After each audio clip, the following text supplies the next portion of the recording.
everyone, welcome to my channel. My name is Sabrina and this is my very first video, my January reading wrap up. I got back into reading, I would say about a year or so ago, and not really a lot of people in my life read, and so I need someone to talk to about books with, and I follow a lot of bookstagrammers and booktubers, and I figured, why not take a stab at it myself? Also, if you hear any noise, that's my cat. Well, one of them, Maas, she's up to something. Anyway, so let's jump right into it. If you guys see me looking down, it's because I have a little notebook down here with, just some notes that I take, after I'm done reading, just so I can try to ramble a little less.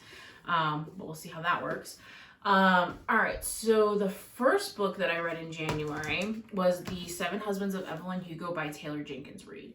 So this book is about Evelyn Hugo, and she is finally going to tell her story to what seems to be like a no-name, pretty much, reporter, and you kind of learn a little bit more about the relationship between the two of them as well. And so this kind of takes you back all the way to the beginning of Evelyn's life, and then she recants her story throughout her seven husbands. And so I think this was a really interesting way to tell the book. I really liked the interview aspect of it, as to where Evelyn is telling her story firsthand to the reporter, Monique Grant. And I think that it's honestly just such a great way to write a book. And I thoroughly enjoyed that because I feel like you learn a lot more about the character that way. And I did really enjoy this book. I rated it 4 stars, and I definitely think that it was one of my favorite reads even throughout last year, honestly. I haven't read anything by Taylor Jenkins Reid before, and I really just thought that it was really well written. And I think it also gives a really interesting take on media, about how, because in this book a lot of times, they're manipulating the media, to think certain things, or the media just thinks certain things on their own, and it's not really at all what's happening, in her real life. She is going through a lot of different things. So I definitely recommend this book. I actually had my stepmom read this because she's actually starting to get into reading, and she really liked it too. I think she rated it 4 or 5 stars. So I would definitely recommend. It was a relatively quick read. And I honestly like that it has like different formats. Like it has like from back in the 50s, when Evelyn is kind of recanting her story, there's these little pieces of information and like news stories from back when Evelyn was living this. So like back in 1959 when Evelyn was with that husband, there's like corresponding like news articles and stuff from when she was with them, and I think that is so cool. So I definitely really enjoyed the overall writing style. Oh, and it has kind of short chapters, which I love. I love a book with short chapters because it makes me feel like I'm reading faster. So definitely a plus. Again, 4 stars, definitely recommend. So the next book that I read, I actually jumped into the Throne of Glass series by Sarah J. Maas. I originally read ACOTAR last year, and that's actually what got me like back into reading last year, and I devoured that whole series, oh god, very quickly. And so I decided I'm going to take my time with this series. I know that it's not super romance heavy like ACOTAR is, but I actually really love a good plot driven book. And this is Maas. And so this book basically it's about, an assassin who's summoned to the castle, which is Selena. She comes not to kill the king who rules this throne, but to win her freedom. She has to defeat 23 killers, thieves, and warriors in a competition, and then if she does, she'll be released to serve as the king's champion. So this book it's kind of like, I don't know, it's just got like Hunger Games vibes, where it's like they're all kind of fighting against each other. And I really enjoyed that aspect of it because you're learning about all these like small side characters, but you're also learning about her throughout the whole journey. I feel like a lot of this book, she's learning to open up to people again. She makes a really good friend, Princess Nehemia, which I absolutely love that character. She is, I don't even know how to describe her. I just love the friendship that her and Selena have. And then, you also meet Prince Dorian, and then there's Call, he's the captain of the guard. And you just see this banter that she has with like all 3 of them, and her different relationships with all 3 of them. And I genuinely think that going through this book, you learn so much more about the character, and I think that that's Maze, what are you doing? And I think that that's like a huge part of the book. Is just kind of learning about the character, learning, you know, her reasons behind things or how she feels about certain things. And I actually really enjoy that it's multiple POV. So honestly, I haven't really read a whole heck of a lot of books that are multiple POV, and I wasn't sure how I was going to feel about it, but I really liked it. Like, I liked just reading about things from different people, and I don't know, that was honestly one of my favorite things about this book was the multiple POV. So I ended up rating this book 3.5 stars. I really did enjoy it, but like I said, it was kind of like a little bit slower, like a lot of world building. I mean, you're learning a lot in this book, and so I think that that's just to be expected with it being such a long series. But I definitely enjoyed it, definitely recommend it, and I actually read the second book in the series later in the month. But like I said, I'm trying to space it out, so we'll see how that goes. So yes, definitely recommend starting the series though. So the third book that I read was The Name of the Wind by Patrick Rothfuss. So this book is about Kvothe. So you kind of start out the book and he's an innkeeper named Kote. And he's just living a very basic life as the innkeeper. And then he meets the chronicler. And the chronicler wants to tell the story of the king killer Kvothe, because, you know, there's a lot of stories that go back and forth, you know, gossip, I suppose they would call it back then too, about Kvothe himself. And so on the back, you know, it says, "My name is Kvothe. I have stolen princesses back from sleeping borrowed kings. I burned down the town of Trebon. I have spent the night with Florian and left with both my sanity and my life. I was expelled from the university at a younger age than most people are allowed in. You may have heard of me." And so this is just very interesting because it really reminds me of, honestly, The Seven Husbands of Evelyn Hugo, just in the way that it's written. So Kvothe meets the chronicler. The chronicler comes into Kvothe's inn and wants him to tell his story. And so Kvothe says, "I'll tell you my story, but you're going to sit in that chair. You're going to hear it over a span of 3 full days."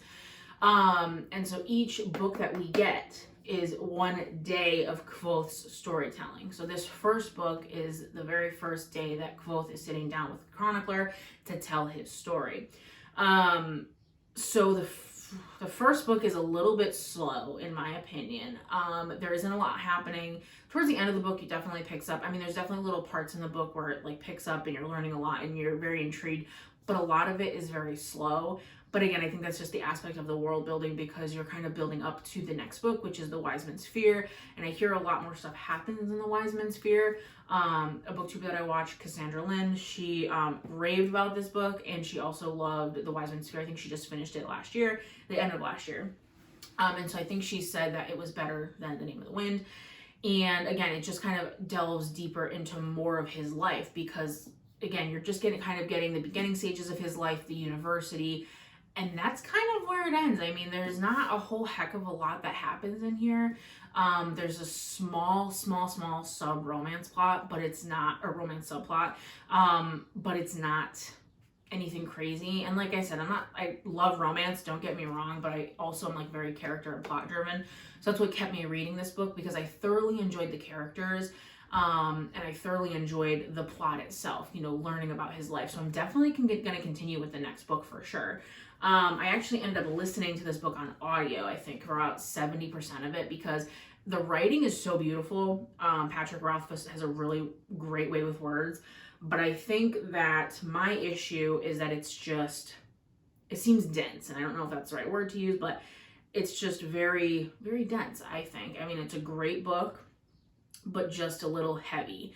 And so listening to it actually made me enjoy the book more, because the narrator, you're hearing this story from Kvothe himself. You know, he's the one telling the chronicler everything. So I think that listening to the audiobook really just kind of brought forth that aspect of Kvothe telling you his story. And I genuinely think that made me enjoy the book even more, because originally I was kind of leaning towards like 2.75 stars for this, but I ended up jumping it up to 3.5 when I finished it, because I think that the audible aspect of it really helped. So I'm definitely going to pick up the next one. And I actually ended up reading it and listening to it at the same time a lot of times, just to kind of keep me kind of on track and see where I was in the book.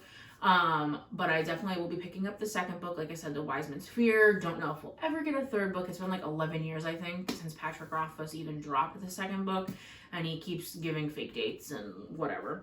So who knows if we'll ever get it, but it is what it is. I'm still gonna probably read the second one and just be left in the lurch like everyone else. But yes, definitely recommend, 3.5 stars. So after I finished that one, I read Crown of Midnight, again by Sarah J. Maas. This is the second book in the Throne of Glass series. So I actually didn't start with Assassin's Blade. I'm doing the romantic read, so I'm reading Assassin's Blade after Heir of Fire, which I plan to read in February. So I don't really want to say too much about this book because it is the second book in a series. I just don't want to give like too much away. Pretty much you're just exploring the character of Selena, and you're also kind of exploring the relationships with, you know, Call, Dorian, and Nohemia more. You're just kind of going more into it. You're learning more about the plot. You're learning more about the political aspect of everything. You're just kind of learning more. So, but there's a lot of plot twists in this book.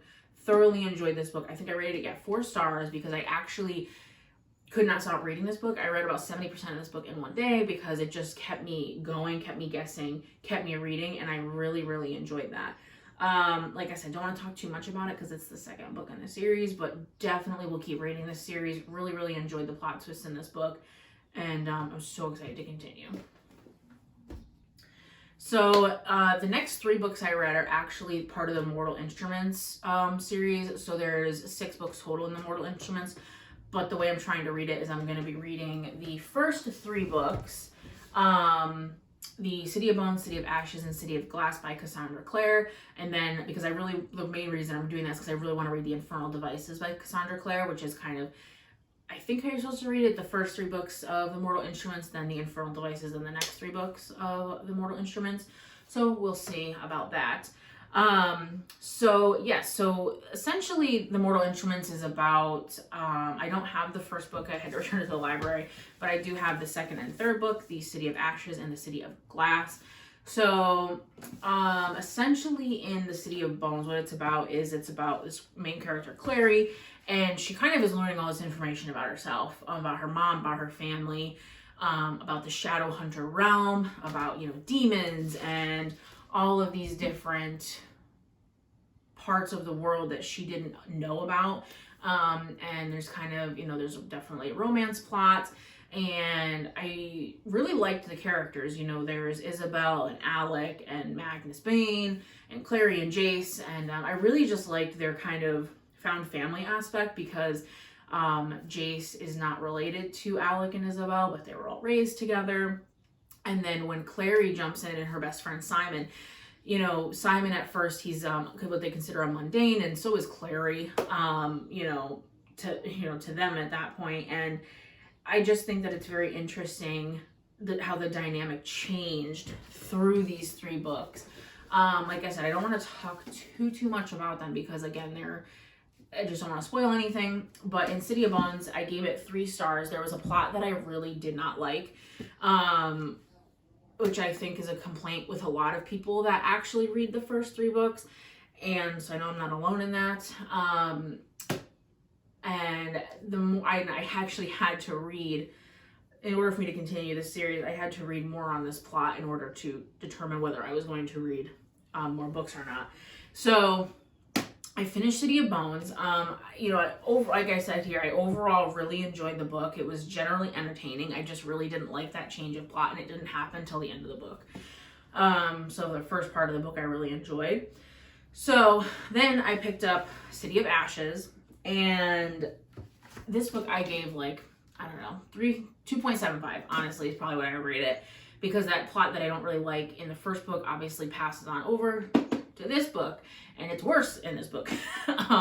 So again, it's hard because I really, really love the main characters, the found family, and a lot of really cool things happen in this book, but just that plot line I just really don't like it. And it just really deters me from the book. I think I ended up listening to this book on audio while reading it on 3.0 speed so that I could just kind of get through it. Because I just, even though I looked up the plot and I knew what was gonna happen, I still I didn't like reading about it. It just is weird and I don't like it. So be that as it may. So finished this one, and then I jumped into City of Glass. So City of Glass. Now, I really, really enjoyed City of Glass. I gave this one 4 stars, which I didn't think I was going to. I read this book, 540-ish pages in, I don't know, like a day and a half, because I really, really liked it. I like how the characters are with each other. Again, I'm a very character-driven person, so I thoroughly love how, you know, Alec and Jason, Izzy and Simon and Clary, like, and how they're all interacting together, and they're, you know, how they treat each other, and that really pushed me through a lot of this book. And I actually enjoyed not that plot line, because that didn't get resolved till like the end of the book, but I thoroughly enjoyed the other plot line that was happening in this book. It was really entertaining. I think it was really strong. I mean, there was a lot of things happening. There was definitely some sad stuff that happened. But overall, I definitely enjoyed the City of Glass, and I definitely recommend reading the series. Like I said, I would maybe just spoil the plot for yourself. Some of the plot, not all of it. But yeah, overall, definitely enjoyed it. And I'm going to be continuing, like I said, with the Infernal Devices in February. Another booktuber that I watch, Katie, is reading. She absolutely raves about it.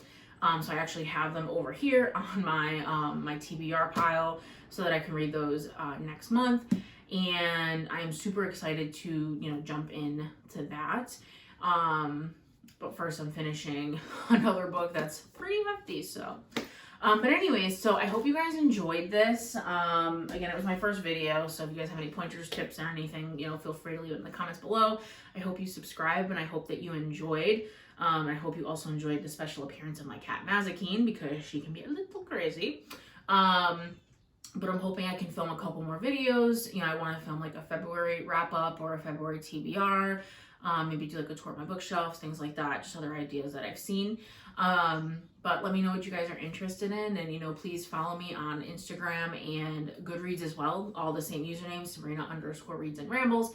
Because as you can tell, I am a rambler. Anyways, I hope you guys enjoyed. And thank you so much for watching. Bye!